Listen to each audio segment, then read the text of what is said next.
Hello, it is another Tuesday, which means it's time for another in real life video. And this week, we're sort of striking while the iron is hot, as it were. This is another topic submitted by me, but as per usual, feel free to submit your own topics in the comments below. Really helps if you include a question, and it'll get added to our ever-growing, but also ever-shrinking list. For now, though, I thought sort of while the Oblivion remaster is going, we would talk about other remasters, right? In specific, a Morrowind one, which I've seen a lot of people like talking and bringing up here and there across, I don't know, internet, including in some of the comments that I get on this very channel. But a lot of people saying, oh, I hope that they will someday remaster Morrowind, or it should have been Morrowind that got the remaster, or that Morrowind is in need of one more. So we'll start by asking and answering sort of like, should they remaster Morrowind or remaster, right? So remaster in the same way that they've done with Oblivion, probably will do with Fallout 3 and potentially New Vegas. I would say, why not? Yeah, why not? Why not? You get more, right? You get more stuff if you want it, right? I remember a few weeks ago, I was replying to a comment or whatever that was mostly like pretty much in agreement with some of the stuff that we were saying on the video itself, and very much it's kind of a, oh my god, two cakes situation when regarding something like the Oblivion remaster and also stuff like Skyblivion. So too is there stuff for Morrowind. There's the very incredible, which we play on the channel, OpenMW, which is like a top to bottom remake of the entire engine as it existed, and it's extremely stable and frankly has a lot of super cool features that are incredibly useful. OpenMW. So too are there a whole bunch of mods and stuff, like there's the ever popular Tamriel Rebuilt, as well as others like I think Project, you know what, I better not say it in case I don't know it off the top of my head, right? But there's at least a few others that are quite renowned, and they're super popular, and they're all good in their own right. Just as well, in the same sense as Skyblivion, there's Skywind, right, which is coming probably this year, maybe. Actually, you know what? I don't know. I don't think we know. I'm conflating that with Skyblivion. Skywind, who knows when that is. But that's essentially a full conversion mod for Skyrim that turns the game into another interpretation of Morrowind, right, where it will have sort of combat and perk trees that exist in Skyrim. It'll have a lot of like those accoutrements on top of sort of like, what would you call this, skeleton that is Morrowind. In that sense, yeah, sure, why not? Lord knows I would give it a spin, right? I think plenty others would as well. Judging by the reception of Oblivion Remastered. The real question is, will they do it? Which I think is a lot more of a contentious question, right? I think that's a lot more of a contentious question than, you know, Oblivion, Fallout 3, and potentially New Vegas. And I think a lot of that is owed to the fact that you line up and you do the work, right? Virtuos does the work to sort of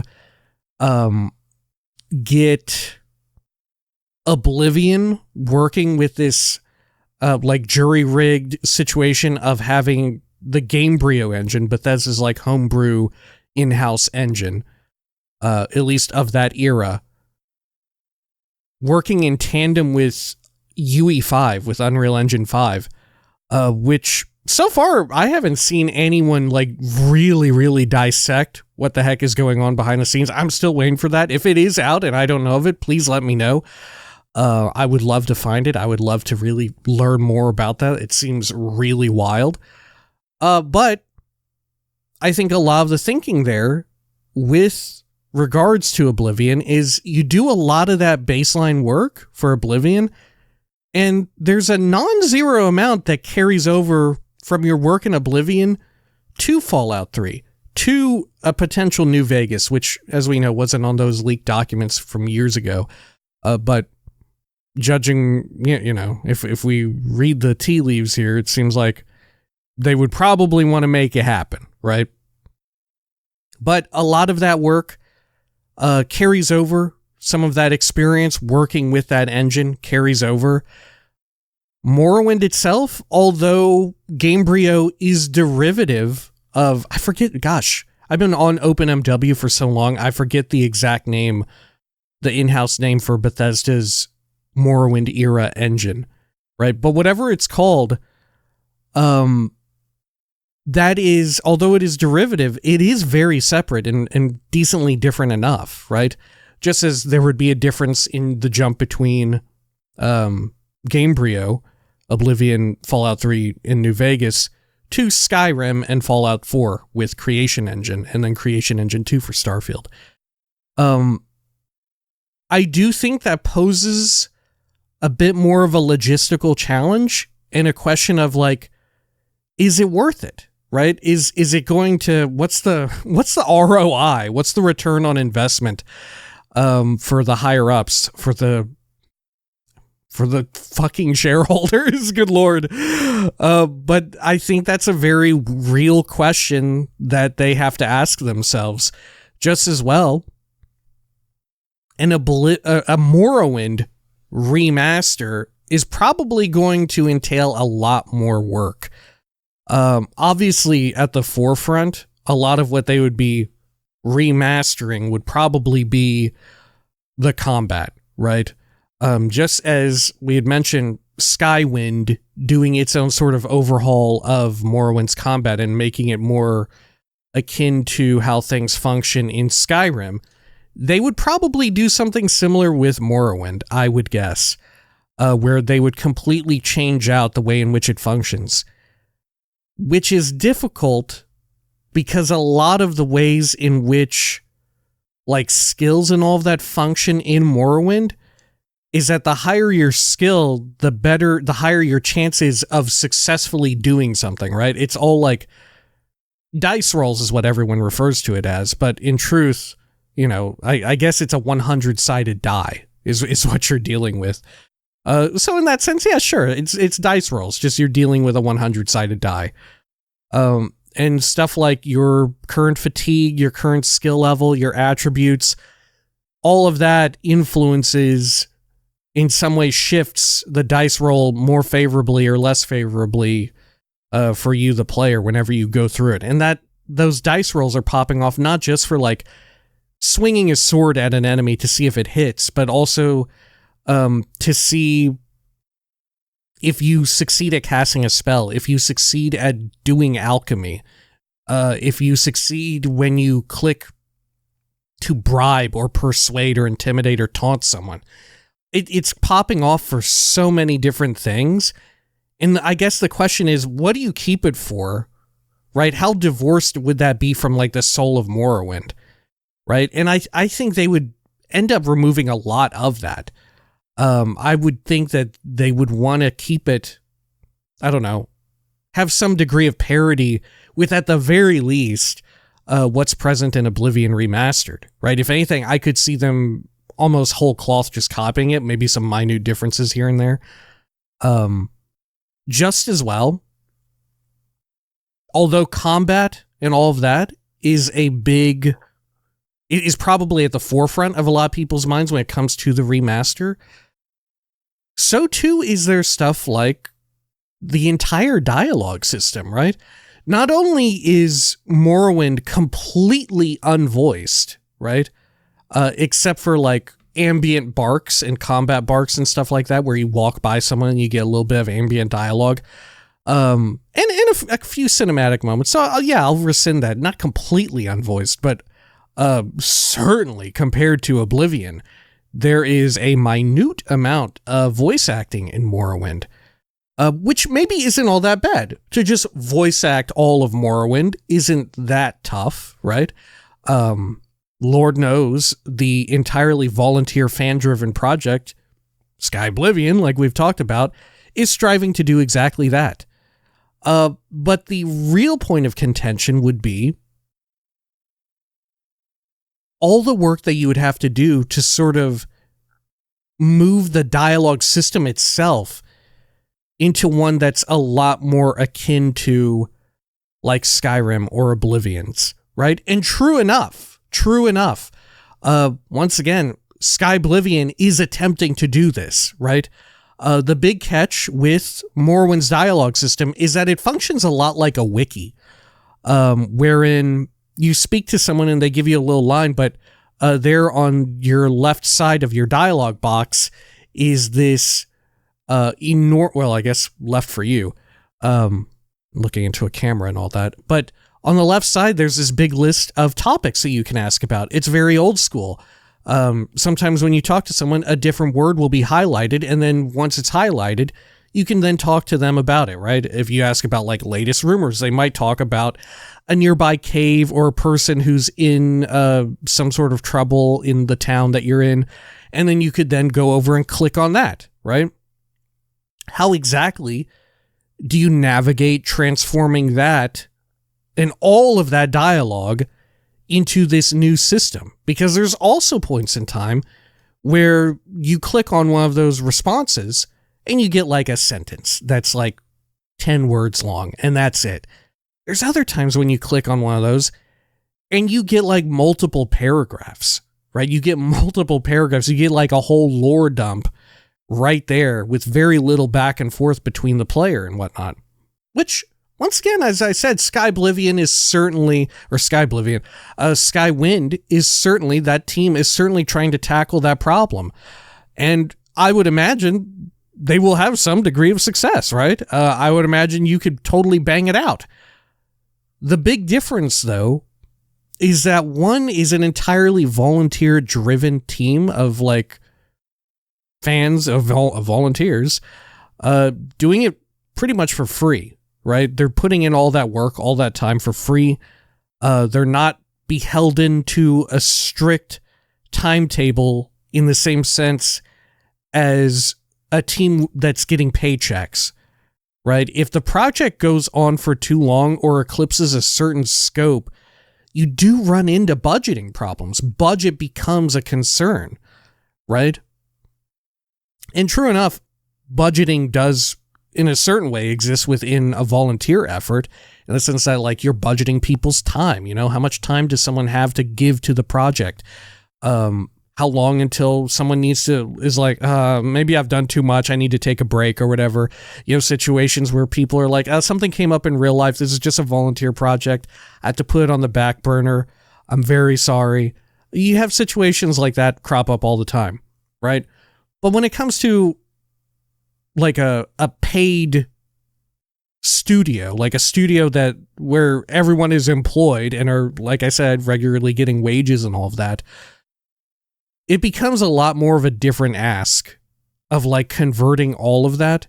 And you have to wonder, is it worth the time to them? Especially considering all of that work that they do just for that is not going to transfer over to like another game, you know, because Bethesda didn't do another game on that iteration of their engine, unlike the Gamebryo era where they did Oblivion. They went to do Fallout 3 and then they contracted Obsidian to do New Vegas, right? They don't quite have that. And there's a lot more stuff that you're sort of fiddling around with and changing. And I have to wonder, how much creative freedom do you want? You know, I would assume that if they went this route, Bethesda would once again contract and outsource a lot of the like work of it, right? In the same way that they've done here for Oblivion Remastered. They would outsource it to probably Virtuos because they've got kind of a proven track record. The real question, though, is it worth it to do it for something like Morrowind, which is a significantly bigger undertaking as far as insofar as modernizing it, as it were? True enough, Morrowind is actually a smaller game, right? That said, you also run into a tertiary problem, right? Along those same lines, where combat in Morrowind, I feel like most people accept that if they did do a remaster for Morrowind, they would alter around the combat and all of that and how that works and no longer make it up to chance and make it have a lot more physicality, be a lot more action roleplay, action RPG-esque. In the same way, if you're voice acting the entirety of the game, you kind of in some way have to address the way in which dialogue is delivered to the player through Morrowind's like wiki sort of dialogue system, right? Along those lines, I have to wonder, would they touch up and redesign dungeons, right? Like in this sense, we can kind of use Skywind in that project as like a cheat sheet for a lot of the problems that they have encountered and a lot of the considerations that volunteer team has had to make and decide like, well, do we want to modernize a lot of the dungeons and stuff present in Morrowind?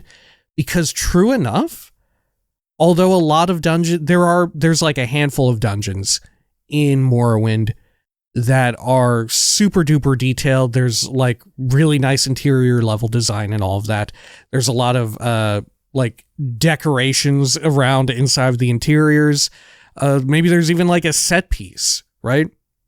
But for like every Koga rune present in Morrowind, there are like 5 stupid little smuggler caves that are just like one room, right? Just one room that you walk into and there's like a few smugglers there and maybe there's a dead rat in the corner. You know, there's the dungeon design present in Morrowind really runs the gamut, right? There are some that very much just feel like this is just filler, right? You go into an ancestral tomb and sometimes it's really, that's all there is, right? There's no like amazing treasure inside. There's no particular joy of exploring it. There's just like, there's a ghost in there and some urns, right? It's the Morvain ancestral tomb. What more do you want? Come on. You go into a mine, an ebony mine, and there's some guards in there and there's ebony ore. Right? There's not much of an adventure there. When it comes to Skywind, I believe we know for a fact that they are sort of touching up a lot of those interiors, right? They are sort of applying some degree of interior level design. I don't know if it's across the board, but certainly they're like touching up a lot of that stuff, which I would have to guess for a remaster of Morrowind, you would probably do that. You would quote unquote modernize and make those interiors a lot more engaging, even the ones that there's no quest really tied to them whatsoever, right? Just random ones that you can come across. I would have to imagine that will be something that they would do if they decide to take on that project. And once again, you kind of get this situation where there's like feature creep, right? More and more work you put into it, which when it comes to a volunteer project is daunting, but is within the realms of possibility. But when it comes to a project where it's like, okay, we're going to pay this studio X amount of money to do this, are we going to make that back? Right? And I don't know how, right? I guess it depends on how much it would cost. And how much something like, right, I guess you would have to look at the return that you get from something like the Oblivion remaster, from the Fallout 3 one, a supposed New Vegas one that may or may not come to fruition, that may or may not manifest.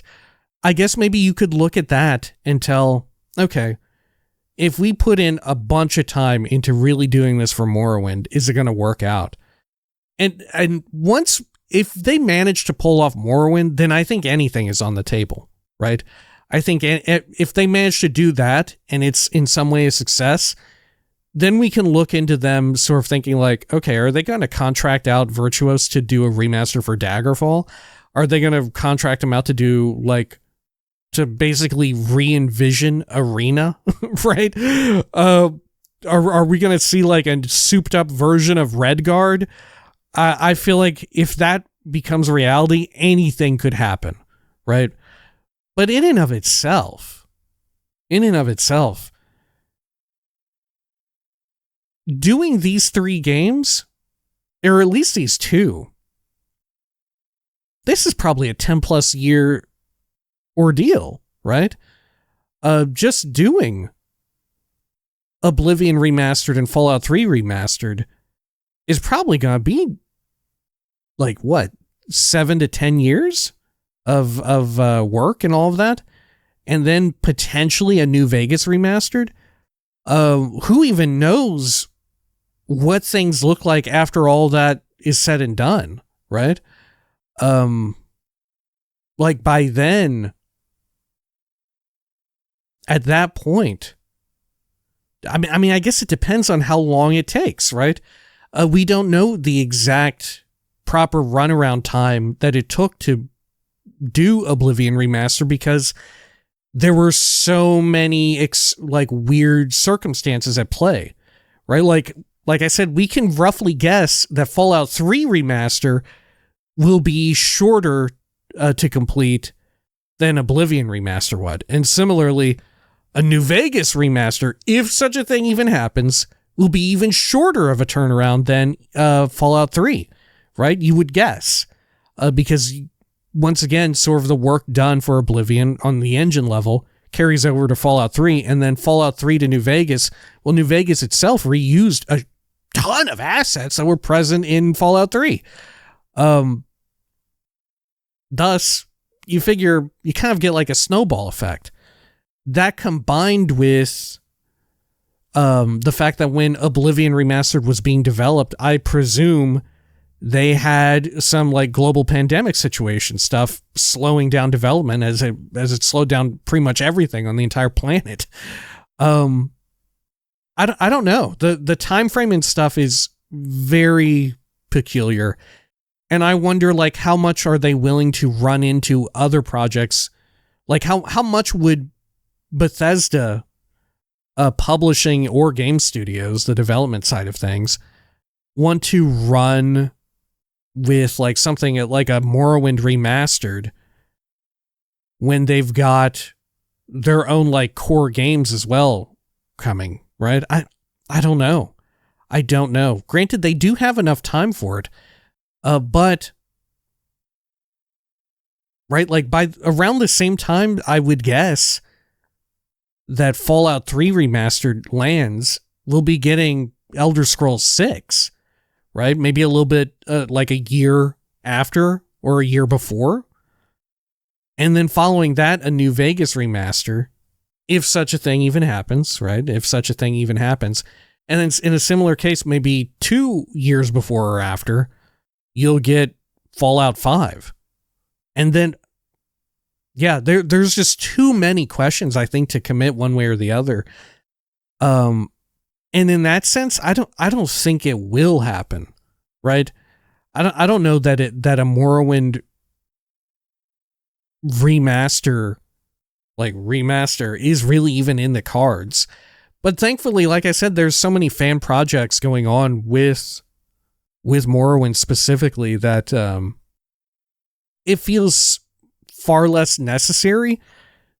I mean, but that said, on the flip side, true enough, all of those projects and whatnot pretty much are only servicing PC players, right? A big full conversion mod like Skyblivion, or like Skywind, I should say. I keep saying Skyblivion. That really is only available to PC players, you know? Something like OpenMW, only really available on PC. This is sort of the big boon of Virtuoso's work on Oblivion Remastered, on Fallout 3 Remastered, on anything else that may happen, is that it is accessible to console players, you know? In that sense, I'm very doubtful about a Morrowind remaster in this same vein ever happening, right? In that sense, I'm very dubious of it ever happening. Maybe it will, but I really don't think it will. I really don't think it'll happen. Like, I'm not counting on it, right? Like, I am kind of counting on the idea of like a New Vegas remaster, right? I am thinking that probably will happen, right? I think it's far more likely. But a Morrowind remaster in this same way? I don't know. I'll be pleasantly surprised, right? Like I said, should they do it? Yeah, why not? Will they? I don't know about that. Anyway, that ought to do it for this week. Like I said, we had gotten, I've seen this sort of like question posed around a whole lot. A lot of people, honestly, more people hopeful than I would have thought, hopeful and excited about the prospect of it. And I don't know. I hate to be kind of like the bearer of bad news, but when I think about it a lot, like the chances seem slim, right? It doesn't seem very likely. Like the time frames and everything. I don't know. Like I said, I would love to see it, but I'm not getting my hopes up unless there's something even vaguely concrete that comes out in some form or another. Anyway, that ought to do it for this week. Until next time, please take care of each other.